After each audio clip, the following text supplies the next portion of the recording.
There is a moment, subtle and often concealed beneath the radiant veil of awakening, that no one warns you about.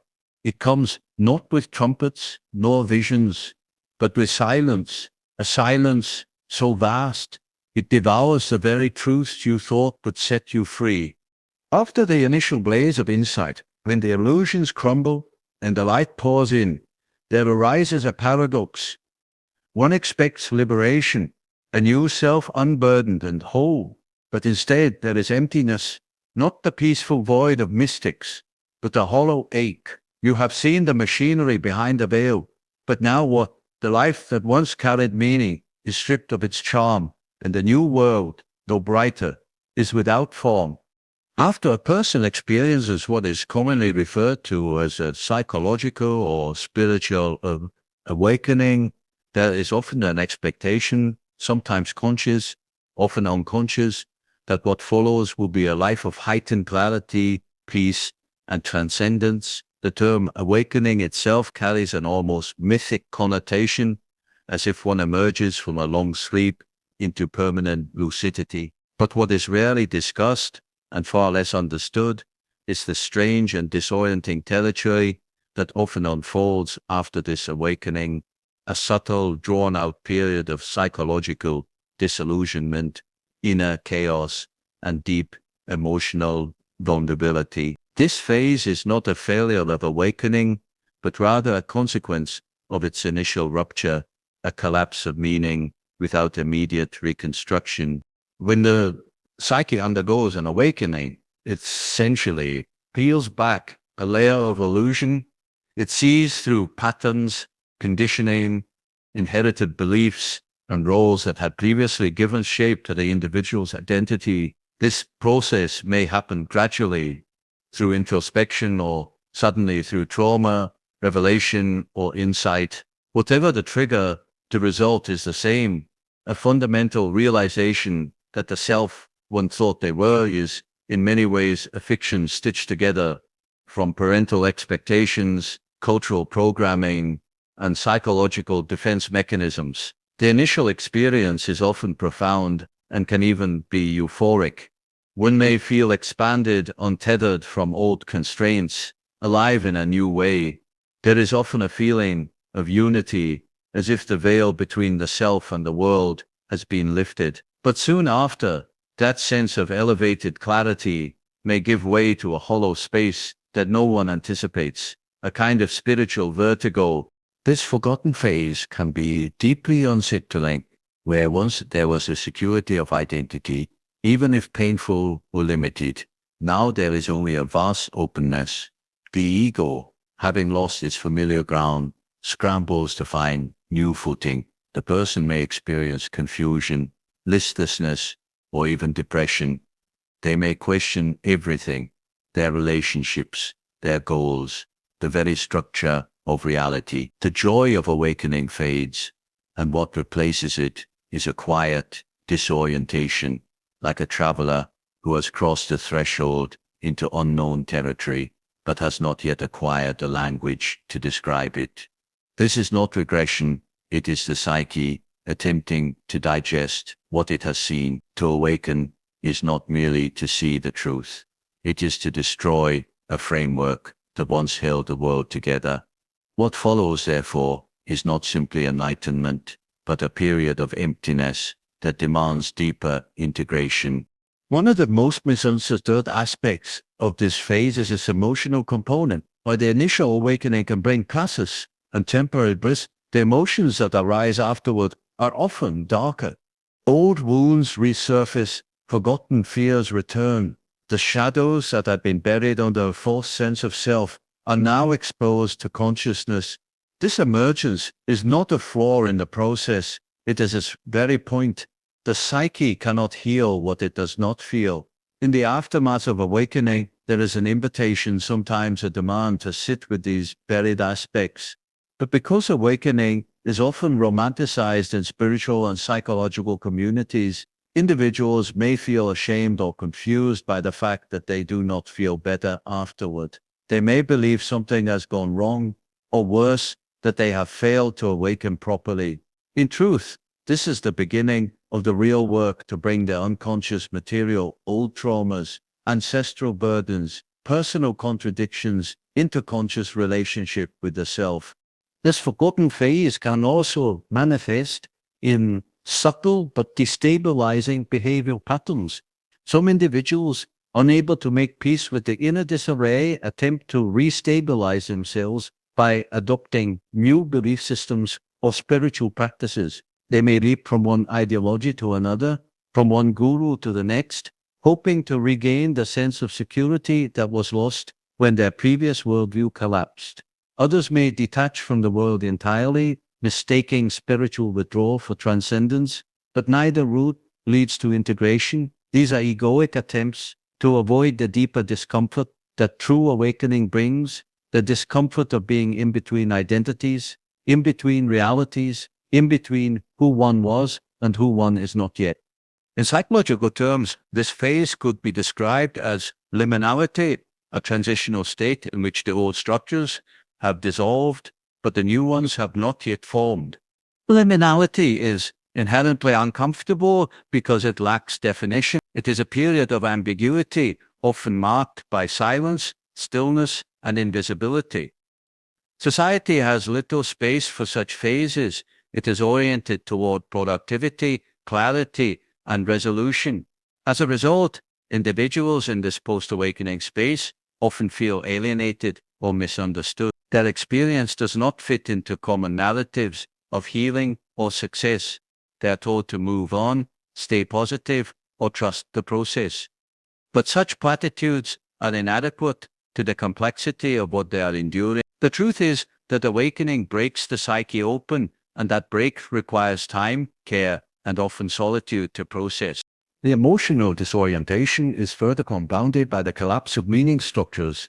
During awakening, many people confront the illusory nature of societal norms, success, religion, and even morality. Things that once seemed inherently meaningful now appear arbitrary or constructed. This can result in a kind of existential flatness. Without the scaffolding of conventional meaning, the individual may feel adrift, relationships may suffer, careers may be questioned, and daily life may lose its color. This nihilistic undertone is not a final destination, but a tunnel, one that must be walked through consciously. The risk, however, is that without guidance or context, the individual may believe they are lost, when in fact they are in the process of reconfiguring their entire orientation to life. This reconfiguration is not fast. The forgotten phase after awakening is not a temporary mood or a brief adjustment. It can last months, even years, depending on the depth of the awakening and the willingness of the individual to stay with the process. There is a paradox at work here. The faster one tries to get through it, the longer it tends to last. The psyche cannot be rushed. Its unfolding is organic, not linear. What is required is a deep form of patience, not passive resignation, but an active willingness to remain present with the unknown. This phase is not often discussed because it contradicts popular narratives. Awakening is sold as a solution, a destination, an escape from suffering. But real awakening is not the end of suffering. It is the end of false suffering and the beginning of genuine encounter with the self. The latter can feel far more difficult than the former. It demands honesty, solitude, and the willingness to let go of everything you thought would save you. There is no roadmap for this phase because it is not a technique to be mastered, but a passage to be lived. Those who endure it often emerge quieter, more grounded, and more whole, but not because they have acquired more knowledge, rather because they have let go of the illusion that awakening was ever the point. What follows the long, silent, painful, beautiful unfolding of the authentic self is where the real journey begins.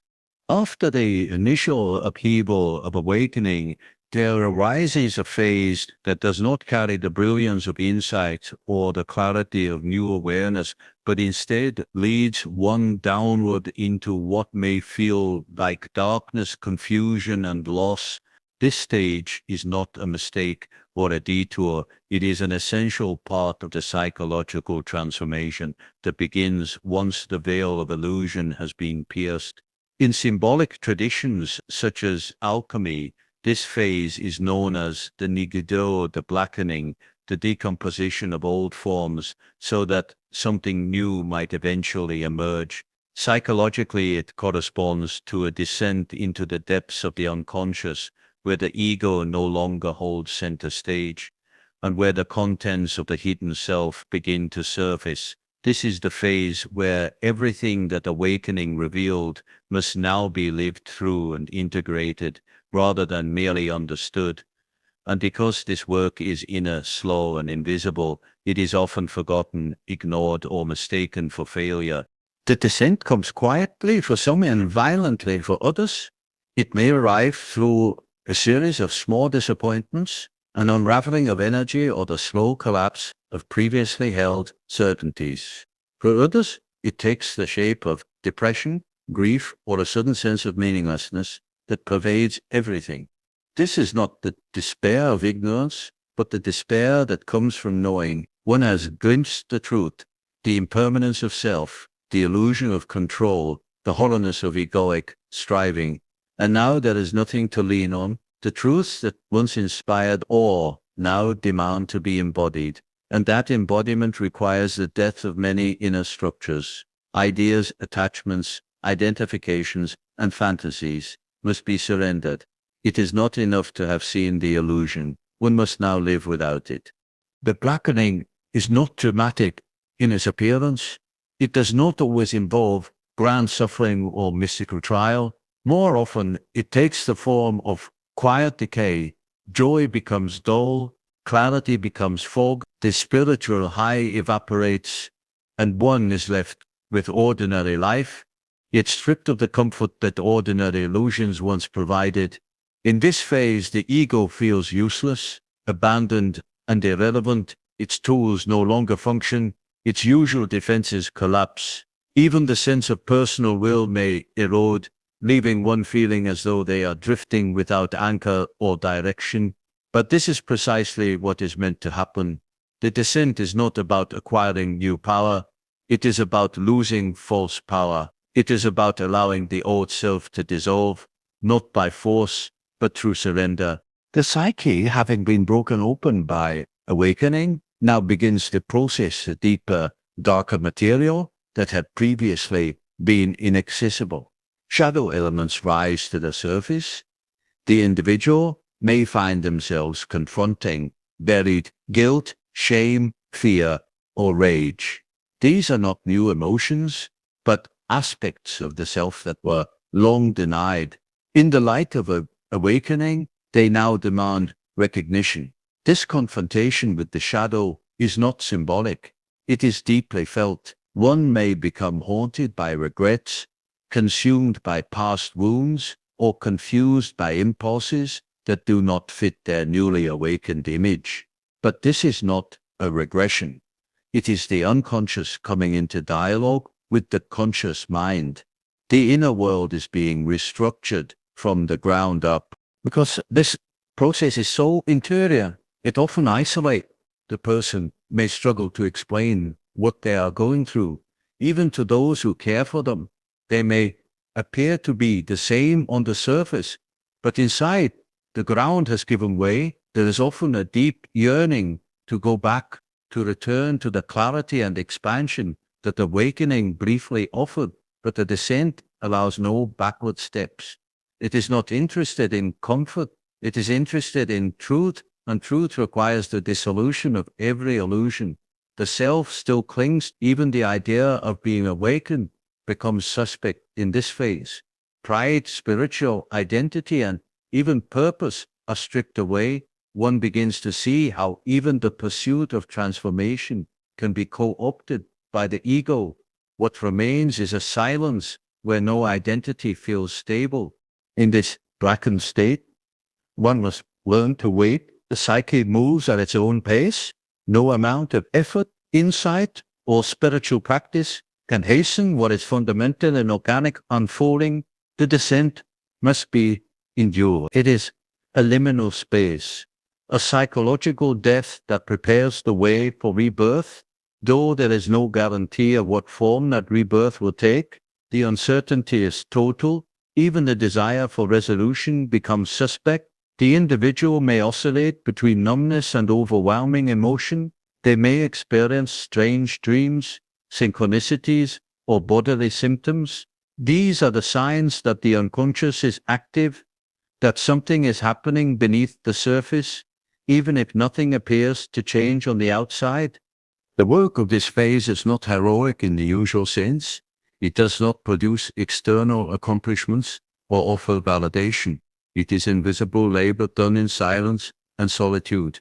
But it is precisely this inner descent that makes real transformation possible. Without it, awakening remains a mental event, a shift in perspective without corresponding depth. The descent forces the ego to confront its limitations, not intellectually but experientially. One learns not through concepts, but through surrender. It is a purification not of morality, but of perception. All that is false must fall away, not because one chooses it, but because the psyche will no longer support what is not authentic. The symbolism of the negado is apt because it represents decay. In alchemy, the blackening is the stage where the material is broken down into its essential components. It is messy, chaotic, and formless. But this breakdown is the necessary precondition for any true recombination. Psychologically, the same holds true. The individual must be reduced, in a sense, to their elemental being. Everything added by culture, ego, or imitation must dissolve. What remains is the raw material of the self, not yet shaped, but finally visible. In this state, one learns humility, not the performance of humility, but its reality, the recognition that one does not control the process, that one is being shaped by forces beyond comprehension. There may be moments of insight during the descent, flashes of clarity or understanding, but they do not lift the person out of the descent. They are like candles lit in a dark tunnel, helpful, but not a replacement for the journey itself. The descent must be walked through, not escaped. Even the impulse to interpret or explain it too quickly can become a defense. Meaning emerges only after the experience has been lived, not before. This phase resists interpretation. It demands participation. What makes this stage so challenging is that it does not offer immediate rewards. In a culture that values progress, productivity, and visible results, the descent is easily pathologized. It may be labeled depression, stagnation, or failure, but those who have gone through it and returned know its worth. They know that this inner death is not the end, but the necessary passage towards something more whole, not a return to innocence, but a forward movement into authenticity. And they know too that this phase cannot be skipped. It is not an accident, it is a requirement. It is the soul's way of ensuring that awakening does not remain a surface event, but becomes embodied in the deepest layers of being. The journey through awakening is not complete at the moment of insight. It only truly begins when the light fades and you are asked to walk through the shadows. It's revealed. The phase that follows is not failure, not regression, but the very furnace in which your new self is forged. It is the descent that transforms knowledge into wisdom and vision into depth. To be stripped bare after awakening is not a punishment, but a sacred invitation to become whole, not by rising above your humanity, but by descending fully into it. In that forgotten phase, where silence replaces certainty and darkness replaces clarity, your soul begins the real work of remembering itself, not as an idea, but as a living truth. Thank you for having the courage to listen, to reflect, and to walk the path few speak of. If you find yourself in that quiet, uncertain space after awakening, Know that you are not lost. You are being refined. Trust the darkness. Endure the silence and keep going. Good luck on your journey inward. May it shape you into something more honest, more grounded, and more whole than you ever imagined.